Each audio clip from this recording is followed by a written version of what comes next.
Hey, it's Chris. Weekly. What do you need to know about next week's crowdfunding games? Now, it's slightly smaller than last week, but if you missed yesterday's roundup, then you need to go check out a few games that flew under the radar. Age of Adventures, Factions of Soul, that are sort of sleeper hits in the line of things you might be interested in. I mean, we knew about Sagrada, we knew about Dune, right? So what do you need to know about this week? As always, Patreon, do the YouTube thing. That's all I got. Let's do this. First up is Daybreak. This is the big one. This is the one that has me most excited pretty much almost of the whole month of things that I am potentially going to be interested in actually backing. Now, it's over on Backerkit. You can go over to the pre-launch page right now. It's from CMYK, and it's in the line of a cooperative Matt Leacock based, you may know him from Pandemic, cooperative engine building. Right? Cooperative engine building where you're trying to prevent global warming and create resilient cities to prevent the effects of environmental hazards, essentially. That's about all the information that we know right now, but it's cooperative. Matt Leacock, okay. It is also engine building, which is a different set of things that we're not used to seeing together. So you can see why I'm really intrigued. So that is probably number one on the list for me easily in almost the whole month for that reason, because that is my type of game in the first place. Apart from that, there's not a whole lot of information. There's a few other images on Board Game Geek, but we're going to have to kind of wait to see what happens on the day it launches. And that's launching on the 20th. Next up, also launching on the 19th, we have Age of Comics, The Golden Years. Age of Comics being in the 30s to the 50s, where you are going to be representing the people behind the comics, not the people in the comics, and you're going to be trying to essentially be the best comic publisher, editor sort of situation, putting out the most, reaping in the most revenue, and just designing the most hits that you can. And you're going to be having 4 of 6 actions that you're going to be apparently utilizing in each of the 5 rounds that this game spans. Make fans, make money, make portfolios. The best of all 3 is where you're going to be scoring your victory points in this game. You're going to be accumulating these fans along the way, like if you're the first to publish, say, a certain type of comic in a genre, or if you're specifically getting a number of orders from the map, and that's going to be kept track of with a fan chart that's going to reward you with victory points as it goes along. This is a worker placement game, though. The theme is different. What are we going to see in this almost more of an economy sort of situation as well with the buying and selling? This one has the potential to go either way. I would expect it to be deluxe, and it's launching on the 19th, so in short order, we will know. Next up, launching on the 20th, is Fateforge, The Chronicles of Kaan. Now, this is going to be a slight departure, but also very similar in terms of what you may be thinking this is. Now, aside from the appearing more generic in the fantasy realm, this is more of an RPG mixed with a narrative campaign with upgradable characters, really like an RPG on the tabletop. That's really what they're going for. It's going to be app driven as your game master, so that's kind of what you need to know in terms of whether or not this is even going to appeal to you. They already are putting out an expansion that's going to have a little bit of deluxification, but also going to be adding a new hero called the Enchantress, along with 2 new tile sets, as well as just a different campaign as you're trying to stop a warlord from conquering, as well as insert ancient evil here sort of thing. But they say game sessions are going to be between 45 to 60 minutes. Every 2 to 3 game sessions, there's going to be a rest where you sort of heal, upgrade, RPG, tabletop Dungeons and Dragons, Pathfinder-esque. That's what they're going for here. Mighty Boards, if you go over to the Board Game Geek forums here, has really put out a lot of information about the game, even including, okay, what is it going to look like? How is it actually playing? What are the reasons to get it now? Because again, they say a little bit of MSRP discount, which is fine. Okay, we always see that. But then there's also going to be a 4-pack of boss miniatures that are going to be included for this. That's really the question, is if this is all miniature based, which I expect it is, what is the price point going to be, even if it's $40 or $55 off? There's really a lot of information, though, in the forums. And so if you really want to know about this game, I really suggest you click the link down below. I'll put it in the description for the forums themselves, and you can get a little bit of what it's going to actually look like. For example, here, the combat system, where you're rolling dice and then using those dice strategically to use skills and equipment to perform various actions, but randomly within your actions, the enemy is going to attack. So it's not just like you go, I go, you go, I go. There's going to be some, actual flair there is what they're going for. Then they talk about the fact that they're going to be going over here to the tactical combat system, in that it only takes 5 minutes to set up, and they're trying to avoid the typical session by session where, okay, do the narrative, read the combat, read the narrative, read the choice or two of the combat, and then, upgrade. So it's more event based throughout. And so we're going to see what this actually entails. Limited round usage as well. Combat has to be completed in 3 rounds. So maybe potentially up to 5. That's kind of a nice quality of life feature, but will it offer the depth that sometimes people want at the same time? That's really going to be the balance. We'll see. I mean, they've got a lot of information out here. Mighty Boards has put a ton out, so if you want to, give it a look-see. Here you can see all 8 designer diaries plus an FAQ. So that's Fateforge, Chronicles of Kaan. Check it out. Now we have delayed a week. We have Kingdom Come Deliverance, the board game. As you can see, this one is also launching on the 19th. It got delayed from the 12th from last week. This is based on the popular video game Kingdom Come. Now, if you're following, you get that free 5th character, the Merchant Silva. But the actual combat and the exploration and the world building that this game is known for, they're going to be trying to port that over to the tabletop here. There's not a ton of information on the actual page. They've got a few little snippets of video here that talk about a round and what the builds are going to look like, and how your choices are mattering in this app-based, see, look at the thumbnail right there, situational RPG. So how do you feel about that? We're going to be talking about and comparing all of those other ones that I just mentioned. I'm going to talk about the other ones that we already see on crowdfunding in the past couple weeks. I'm already talking at the end of this video with a few of the updates, the comparisons between Fateforge, which we just talked about, Kinfire Chronicles, and Forsaken. And now we're throwing Kingdom Come Deliverance, which is another in that line. Like I said, just a few snippets every month of what it's going to be doing and how it's going to be launching. So they talk about the phases here. There's going to be 2 phases where you're programming and then you're refreshing based on what actions you want to be doing and how you want to be interacting, even with things like the NPCs. It's going to be a persistent living world where their NPCs are going to be interacting with you. There's going to be consequences that are going to have ramifications down the line. They're going to be kept track of, as well as, if NPCs do see you doing something, they may join in a both positive, but also potentially a negative way. How you interact with them is going to have a carryover effect. Obviously, like the example used here, if your preference for punching information out of people, well, that might affect their amount of hostility that they have towards you, right? And the assist action of how you're going to be helping other people out, backstabbing, other actions, inventory, stealth, saving it for future turns. This is intriguing just by the premise of what they're offering with the description. It looks to be different, but I need to see it. I need to see what we've got going on here. And so we'll just have to wait a few more days and then we'll know. There you go, launching on the 19th.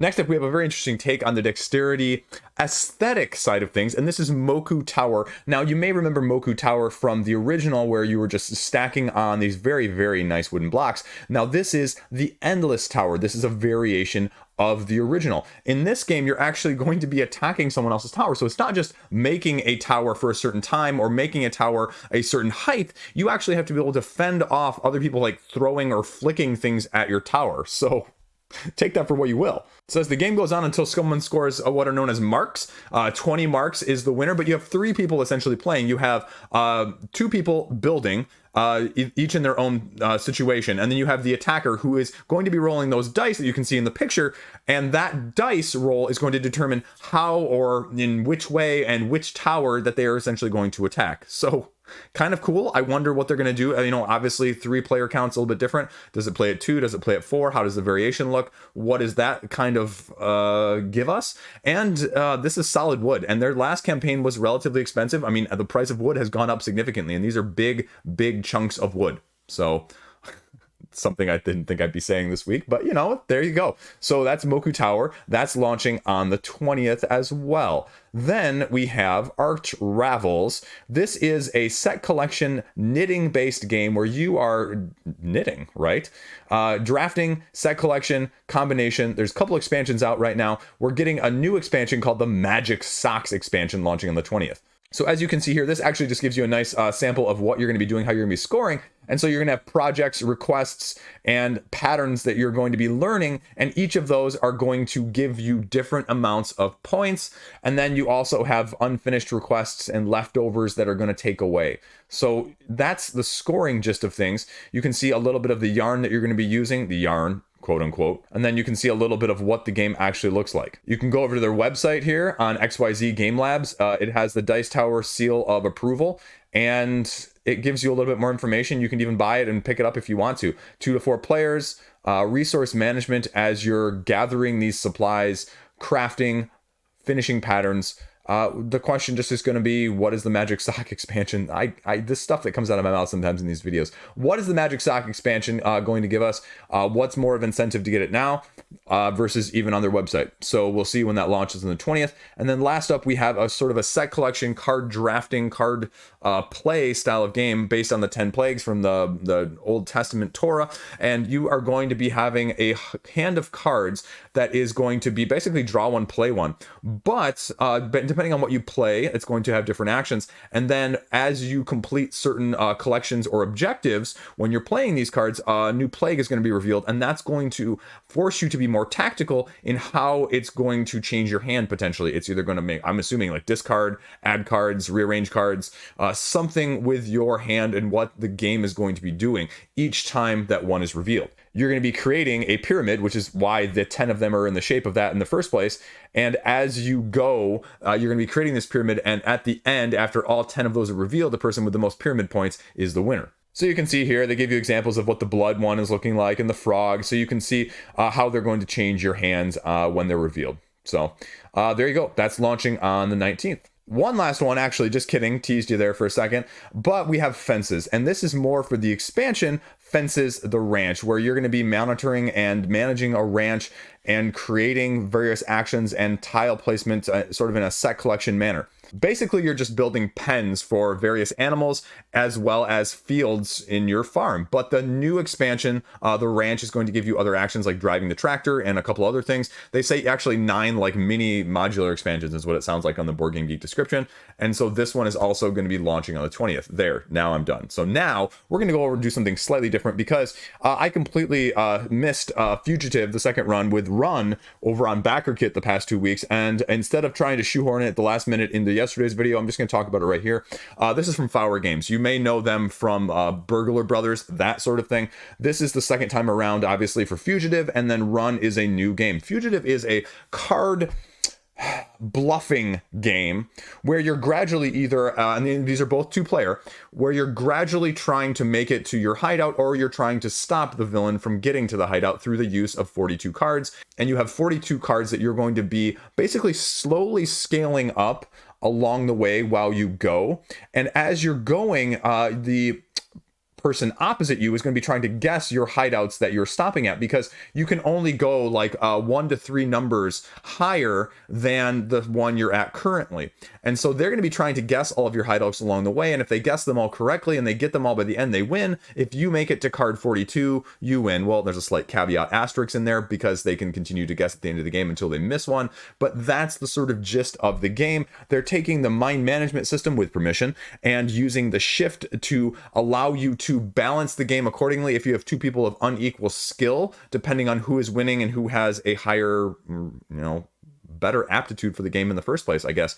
And they're going to be allowing for that to be incorporated, not only in this game, but they're also going to have it with Run. And so they're both going to be having equivalents of like a ranks. And so the higher the rank you are, either the less benefit you're getting or just the more neutral you have. The lower the rank, the more benefit, the more cushion you're going to have to help you play catch up, essentially.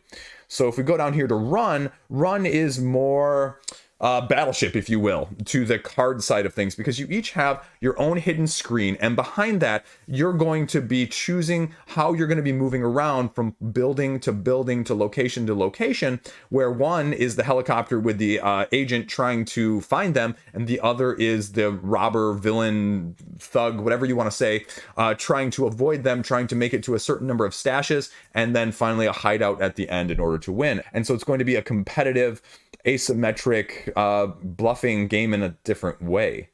So do either of those sound good? Run actually sounds really intriguing to me. I think Fugitive is a game I would maybe have to try before buy, because I could see it being a really good game, and there's a lot of hype, and there's a lot of people that love it. Down here you can see the Run previews, and you can see some of the older Fugitive previews down here, including Shut Up and Sit Down and the Dice Tower and all those people. But here they run through the rank system that helps you, okay, additional rules or no additional rules. So there you go. Backerkit, I will not forget about it every time. So take that for what you will. And they give you enough synopsis, and there's enough information even out on Board Game Geek that if you like it or have more thoughts or interest in it, there you go. We're going to go over here and do some quick campaign updates as well, because it's a shorter video this week. We're going to talk about first Fox Experiment, and this is probably, again, on the short list of things I'm considering backing one way or the other. But right now, just with Pandasaurus's other game, Skate Summer, they have really stuck with the non-gameplay exclusive content, which is fine, actually. They're adding more meeples, and they're adding just different shapes of the meeples, and so just upgrades, art print upgrades, everything you need to know. They're adding retail upgrades as well. So I love this game. I think this game, just like Sagrada Artisan that I talked about yesterday, is going to be a great game. It's just I am not necessarily wanting to pay the premium price for the premium product. I'm completely okay as a regular Joe Schmo getting a regular retail copy. Like, that fits more of me oftentimes with these games, and I'm okay with that.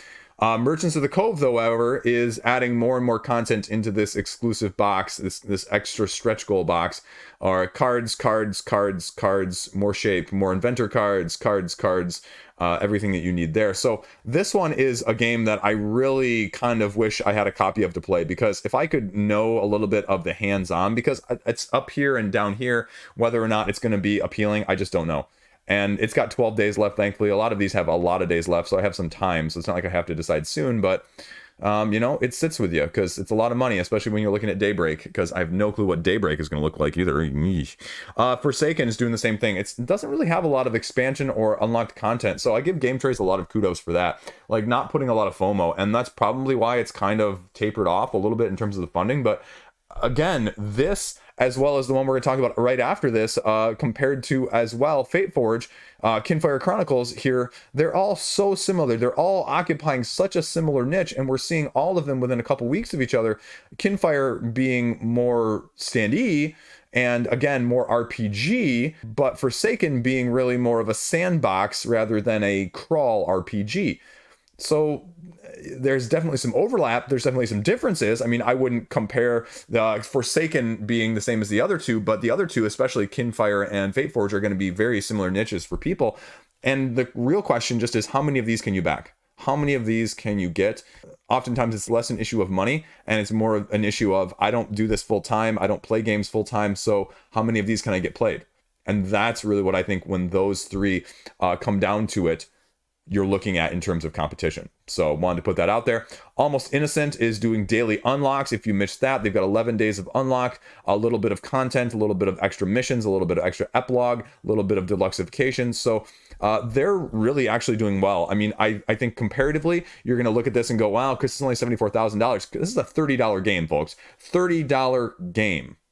$30 for it, and you've got $74,000. So that's more of how I look at it. Now, I think the higher pledge level is slightly more, isn't it? But still, that's not insignificant. Yeah, it's $40. That's not really that much more. So I still look at that as a great success to get, close to $100,000 with a $30 to $40 game on crowdfunding. I don't care what you say. It's a winner in my book. Now, am I going to get it? I have 3.5 days to decide. So there you go. We're going to talk about Lying Pirates. They reached out to me after I did the roundup 2 weeks ago, and I just got it in the mail. So hopefully I'm going to get it played in the next week or so I can get a video out before the campaign ends, and I have almost 2 weeks to do that. So, the biggest question I had with this one was, it was a deluxe game. This is wooden components, and you're going to pay for it from the indie side of things. So it's not a long game though. 10 to 15 minutes per player. That's probably the most appealing thing because it's a party game without having the party feel. And that's why you look at something like this. Because again, they're killing it as well. 2,700 people for a game that came out of nowhere that I had never heard of as well. That really didn't have a whole lot of hype. Now, they have some videos down here by some bigger names. And so that helped a little bit probably. But at the same time, if you're one of those people like me that just, peruses crowdfunding on a daily, weekly basis, especially when I read and look at things, en nauseum, it stands out and it's showing it, and that's why it's got this support. So we'll see what my thoughts are after having some hands-on. That's it. I think that's all for the updates this week, so let's do this. Okay, that's it. A little shorter than usual. I'm completely okay with that. I got time to go do other stuff. Maybe I should just, I was mentioning this box on another video. This is the secret box for Oathsworn. Maybe I should just open this up on video and spoil it for everybody, right? Are you supposed to open it right away? I think it just says you may open this box, so I think I should just go ahead and do that. Maybe I'll turn the camera off later, but anyway, that's all I got. Have a good weekend. Stay classy, see you around, do the YouTube thing, and you'll let me know in the comment section how you feel. Peace.